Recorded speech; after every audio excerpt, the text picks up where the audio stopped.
Assalamualaikum warahmatullahi wabarakatuh. Perkenalkan, nama saya Happy Jasmi dari kelas Biologi 1. Dibuatnya video ini untuk memenuhi tugas UTS mata kuliah Bahasa Indonesia. Dan saya ingin mengucapkan terima kasih kepada dosen pengampu Ibu Junaida LPD yang telah membimbing kami. Di sini saya akan membacakan materi yang berjudul kalimat. Pengertian kalimat. Kalimat merupakan satuan bahasa yang mengandung satu pikiran lengkap. Dalam sebuah kalimat, paling kurang mengandung suatu subjek dan predikat. Kalimat menurut Sulistiowati adalah bagian terkecil ujaran atau teks yang mengungkapkan pikiran yang utuh secara kebahasaan. Dalam wujud lisan, kalimat diiringi oleh alunan titik nada, disela oleh jeda, diakhiri oleh intonasi selesai, dan diikuti oleh kesenyapan yang memustahilkannya adanya perpaduan atau amilasi bunyi.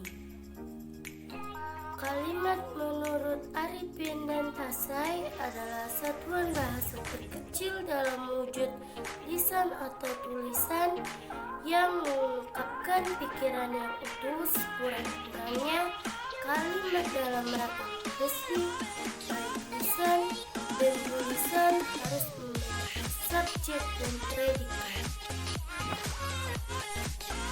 Menurut KBBI, Kamus Besar Bahasa Indonesia, kalimat adalah satu kesatuan ujar yang mengungkapkan suatu konsep pikiran dan perasaan. 2. Perkataan linguistik. 3. Satuan bahasa yang secara relatif berdiri sendiri, mempunyai pola intonasi final dan secara aktual maupun potensial terdiri atas klausa. Dalam wujud tulisan huruf Latin, sebuah kalimat ditandai dengan adanya berbagai tanda baca yang menunjukkan seperti apa kalimat harus seperti apa dibaca. Menurut Krida Laksana, kalimat adalah satuan bahasa yang secara relatif berdiri sendiri, mempunyai pola intonasi final, dan secara aktual maupun potensial terdiri dari klausa. Klausa bebas. Klausa bebas yang menjadi bagian kognitif percakapan. Satuan proposisi yang merupakan gabungan klausa atau merupakan satu klausa yang membentuk satuan bebas. Jawaban: minimal, seruan, salam, dan sebagainya. Kalimat dapat berwujud lisan maupun tulisan. Kalimat lisan diucapkan dengan suara naik turun dan keras lembut, disela jeda, dan diakhiri dengan sebuah intonasi akhir. Kalimat tulisan berhuruf Latin, kalimat dimulai dengan sebuah huruf kapital dan diakhiri dengan sebuah tanda titik, tanda tanya, dan tanda seru. Jenis-jenis kalimat. 1. Kalimat tunggal. Kalimat tunggal merupakan satuan kalimat yang hanya memiliki satu pola kalimat, yaitu hanya mempunyai satu subjek dan predikat. 2. Kalimat majemuk. Kalimat majemuk merupakan suatu kalimat yang memiliki dua buah pola kalimat atau lebih. Setiap kalimat majemuk memiliki sebuah kata penghubung yang berbeda, sehingga jenis kalimat ini bisa diketahui dengan cara melihat kata penghubung yang digunakannya. Kalimat majemuk ini mempunyai Jenis-jenisnya yaitu satu, kalimat majemuk.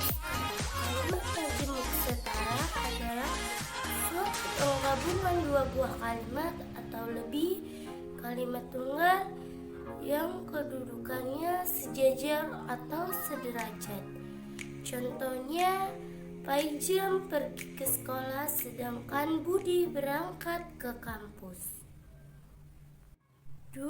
Kalimat majemuk rapatan. Kalimat majemuk rapatan adalah sebuah gabungan beberapa kalimat tunggal dikarenakan subjek, predikat atau objeknya sama, maka pada bagian yang sama hanya disebutkan sekali. Contoh, Dedi setiap hari kerjaannya hanya makan, tidur, dan merokok. 3. Kalimat majemuk bertingkat. Kalimat majemuk bertingkat merupakan satuan penggabungan dua buah kalimat atau lebih kalimat tunggal yang kedudukannya berbeda. Contohnya, kakak mencuci mobil ketika matahari berada di ufuk timur. 4. Kalimat majemuk campuran. Kalimat majemuk campuran adalah suatu gabungan antara kalimat majemuk setara dan kalimat majemuk bertingkat, sekurang-kurangnya terdiri dari 3 buah kalimat. Contohnya, Doni bermain PS dengan Repin dan Rino bermain boneka di kamar ketika saya datang ke rumahnya. Unsur-unsur kalimat. Sebuah kalimat tidak lepas dari unsur-unsurnya, yaitu 1. Subjek. Subjek merupakan suatu bagian kalimat yang menandai apa yang dinyatakan oleh si penulis. Subjek biasanya berbentuk sebuah kata benda, frasa kata benda, atau kata kerja. Contoh, Ari sedang bersepeda, kata benda. Pacar Ari manis, frasa kata benda. Bersepeda hobi Ari, kata kerja. Ciri-ciri subjek. Jawaban atas pertanyaan apa, atau siapa. Disertai kata itu, didahului kata bahwa. Mempunyai keterangan pewatas yang berhubung dengan menggunakan kata yang berupa nama atau frasa nominal. 2. Predikat. Predikat merupakan suatu bagian kalimat yang menandai apa yang dinyatakan oleh si penulis tentang sebuah subjek.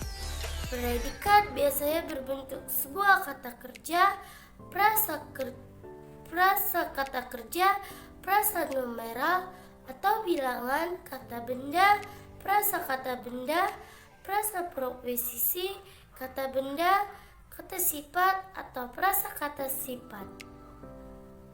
Contoh, Ari makan, kata kerja, Ari sedang makan, frasa kata kerja, Ari Andi 3 orang, frasa numeral, Ari pengusaha, kata benda, Ari pengusaha properti, frasa kata benda, Ari ke kantor, frasa proposisi, Ari tampan, kata sifat, Ari tampan sekali, frasa kata sifat. Ciri-ciri predikat. Jawaban atas pertanyaan mengapa atau bagaimana dapat berupa kata adalah atau iyalah. Dapat diingkarkan yang diwujudkan oleh kata tidak. Dapat disertai kata-kata aspek atau modalitas seperti telah, sudah, sedang, belum, akan, ingin, hendak, mau, dan lain-lain. 3. Objek. Objek merupakan suatu bagian kalimat yang melengkapi sebuah kata kerja. Objek bisa berbentuk sebuah kata benda atau frasa kata benda. Bagian kalimat ini terletak pada setelah predikat berkata kerja aktif transitif. Kan, i, me. Contoh, Denny menyayangi Seraya kata benda. Denny memasukkan bukunya ke dalam tas prasakata benda. Denny memerankan sang pangeran prasakata benda. Pengertian kalimat, ciri unsur, jenis, dan contohnya.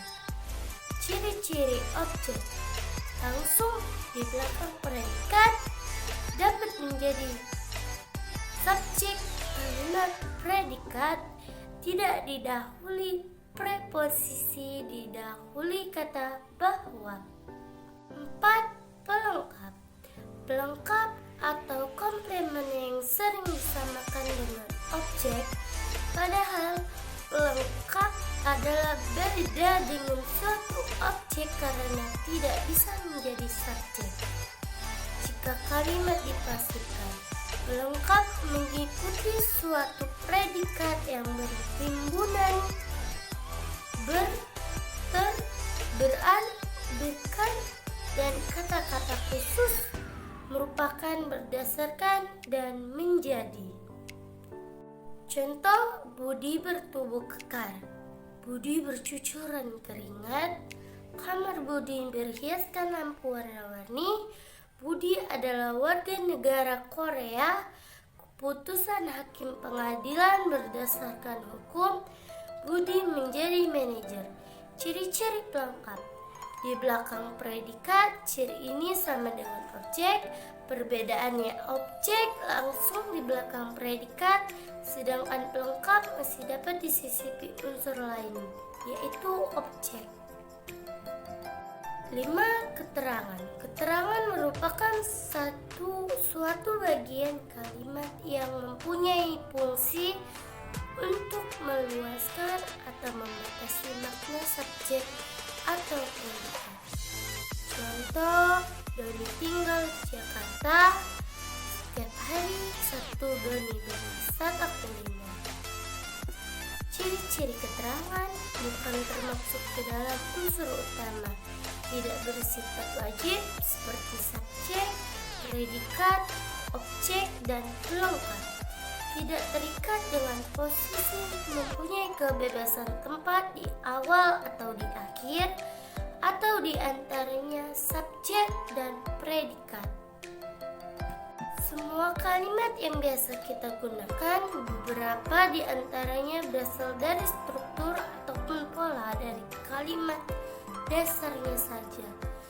Sesuai dengan kebutuhan tiap individu, kalimat dasar tersebut dapat dikembangkan lagi berdasarkan dengan kaidah yang berlaku. Adapun pola dasar dari kalimat bahasa Indonesia yakni 1. Kalimat dasar berpola SP. Kalimat dasar berpola SP hanya memiliki 2 unsur yakni subjek dan predikat. Pada umumnya, predikat dapat berupa kata kerja, kata benda, kata sifat, maupun kata bilangan. Contohnya, mobil itu besar. Mobil itu sebagai subjek dan besar sebagai predikat. 2. Kalimat dasar berpola SPO. Pola kalimat SPO biasa digunakan dalam kehidupan sehari-hari. Contoh, Gilang mengemudikan mobil. Gilang sebagai subjek, mengemudi sebagai predikat, dan mobil sebagai objek. 3. Kalimat dasar berpola SPP. Contoh, keluarganya pergi liburan. Keluarganya merupakan subjek, pergi sebagai predikat, dan liburan sebagai pelengkap. 4. Kalimat dasar berpola SPOPL. Contoh, supir taksi mengemudikan taksinya ugal-ugalan. Supir taksi sebagai subjek, mengemudikan sebagai predikat, taksinya sebagai objek, dan ugal-ugalan sebagai pelengkap. 5. Kalimat dasar berpola SPK. Contoh, Gilang bermain malam hari. Gilang sebagai subjek, bermain sebagai predikat, dan malam hari sebagai keterangan. 6. Kalimat dasar berpola SPOK. Contoh, Setiawan mencuci bajunya pagi tadi. Tiawan sebagai subjek, mencuci sebagai predikat, bajunya sebagai objek, pagi tadi sebagai keterangan. 7. Kalimat dasar berpola SPOPK. Kalimat dasar dengan pola ini memiliki unsur subjek, predikat, objek, pelengkap, dan juga keterangan. Subjek dapat berwujud nominal atau frasa nominal, predikat berwujud verba duis transitif, objek berwujud nominal atau frasa nominal, pelengkap berwujud nominal atau frasa nominal, serta keterangan berwujud frasa proposisi. Contoh, Bapak membelikan Gilang sepatu olahraga di Moromo. Kalimat dasar berpola SPOPK. Kalimat dasar dengan menggunakan pola ini memiliki subjek, predikat, pelengkap, serta keterangan. Dalam pola ini, subjek berwujud nominal atau frasa nominal, predikat berwujud verba intransitif, kata sifat, serta pelengkap berwujud nominal atau adjektiva. Dan juga keterangan berwujud dengan frasa berproposisi. Contoh, aku sedih ketika kamu masuk rumah sakit. Berdasarkan diatesis kalimat. A. Kalimat aktif. Kalimat aktif merupakan kalimat yang dimana subjeknya langsung melakukan pekerjaan terhadap objeknya. Pada umumnya, kata kerja yang digunakan ditandai dengan awalan ini. Namun, tak sedikit predikat dalam kalimat aktif tidak disertai dengan imbuhan, sebagai contoh makan dan minum. Contoh kalimat aktif, Gilang menggunakan botol untuk menciptakan suara. Kalimat pasif. Dalam kalimat pasif, kata kerja yang digunakan cenderung memakai kata di atau ter. Contoh kalimat pasif, bangunan di sana dikerjakan dengan sangat baik oleh para arsitektur ternama. Ciri-ciri kalimat. Kalimat memiliki ciri-ciri sebagai berikut, merupakan satu kesatuan bahasa yang memiliki fonem dan morfem. Fonem adalah bunyi pada sebuah bahasa yang membedakan makna dalam sebuah kata, sedangkan morfem adalah bentuk bahasa yang mengandung arti pada sebuah kata, dapat berdiri sendiri meskipun tidak ditambahin dengan kalimat lengkap, mempunyai pola intonasi akhir, adanya huruf kapital dan tanda baca dalam sebuah kalimat. Berdasarkan urutan kata. A. Kalimat lambang. Kalimat berpola dasar yang dimana subjek pada kalimat yang mendahului predikatnya. Kalimat inverse. Kalimat inverse merupakan kalimat kebalikan dari kalimat lama, di mana predikat yang digunakan mendahului objek. C. Kalimat minor. Kalimat minor memiliki satu inti fungsi gramatikalnya. Bentuk kalimat minor contohnya kalimat tambahan, kalimat jawaban, kalimat salam, panggilan, atau judul. Kalimat mayor. Kalimat mayor hanya memiliki subjek dan predikat saja. Objek, pelengkap, dan juga keterangan dapat ditambahkan sesuka hati. Sama halnya dengan yang ada di pola dasar pertama. Berdasarkan unsur kalimat. Kalimat lengkap. Kalimat lengkap mengikuti pola dasar dari suatu kalimat baik yang sudah dikembangkan ataupun tidak. Penggunaan unsur-unsurnya juga jelas sehingga dapat mudah dipahami. Contoh kalimat lengkap, warna hijau melambangkan kesuburan. Kalimat tidak lengkap. Kalimat tidak lengkap ataupun tidak sempurna ini hanya mempunyai salah satu dari unsurnya saja.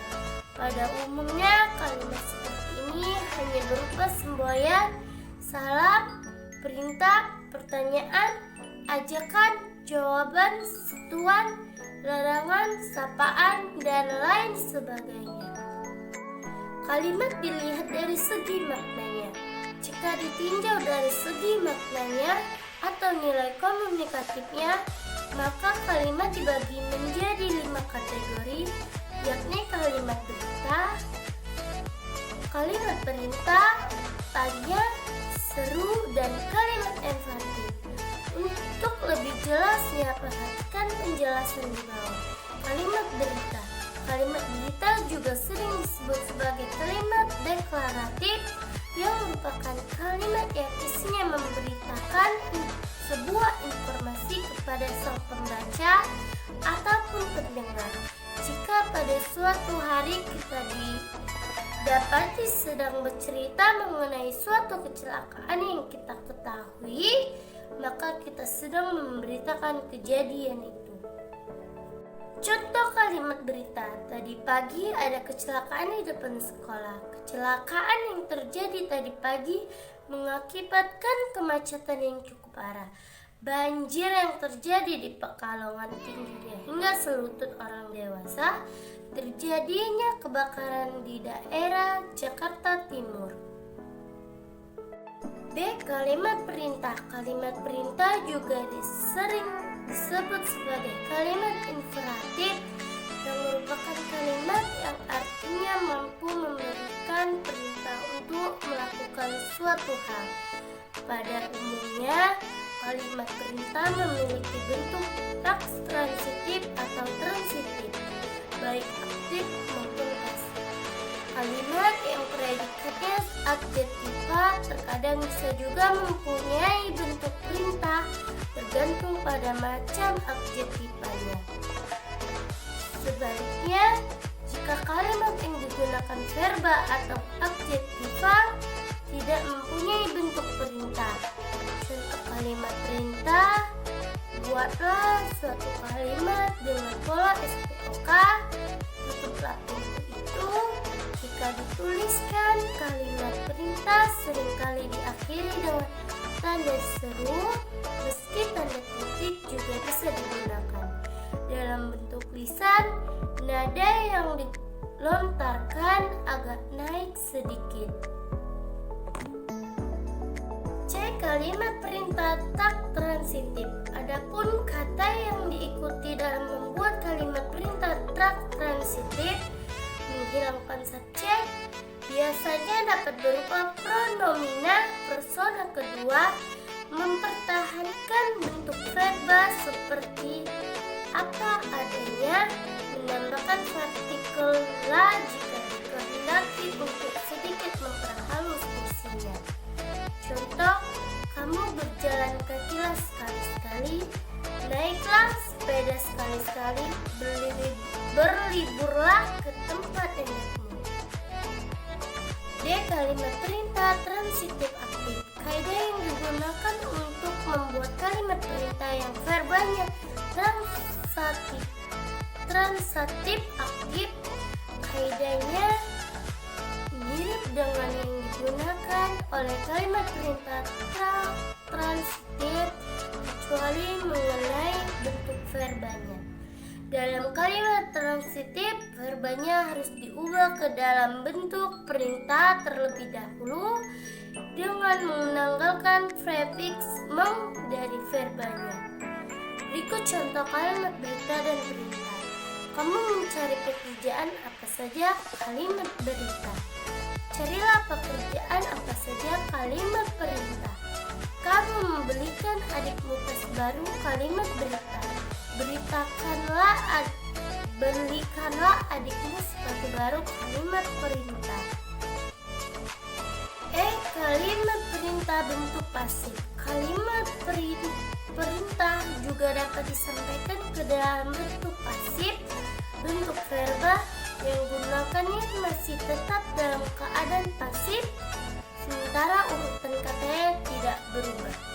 Jika dituliskan, kalimatnya akan disertai penggunaan tanda seru. Sementara jika diucapkan, maka nada yang digunakan cenderung naik. Contoh kalimat perintah bentuk pasif.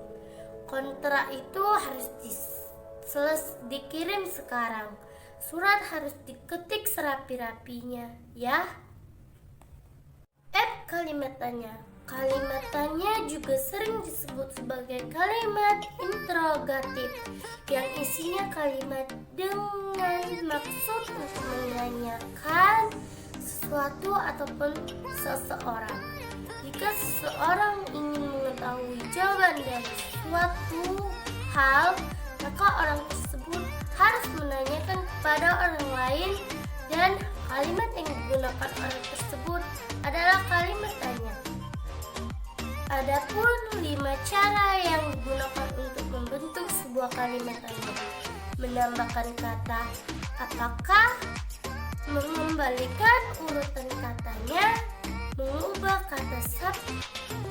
kata bukan atau tidak, mengubah intonasi kalimat dengan menggunakan kata tanya. G. Kalimat seru. Kalimat seru juga disebut sebagai kalimat interjektif yang merupakan kalimat untuk menyampaikan rasa kagum terhadap sesuatu, sehingga dalam penggunaan menggunakan tanda seru. Demikianlah penjelasan saya mengenai kalimat. Semoga bermanfaat bagi yang menonton video ini. Lebih dan kurang mohon maaf. Wabillahi taufiq wal hidayah. Assalamualaikum warahmatullahi wabarakatuh.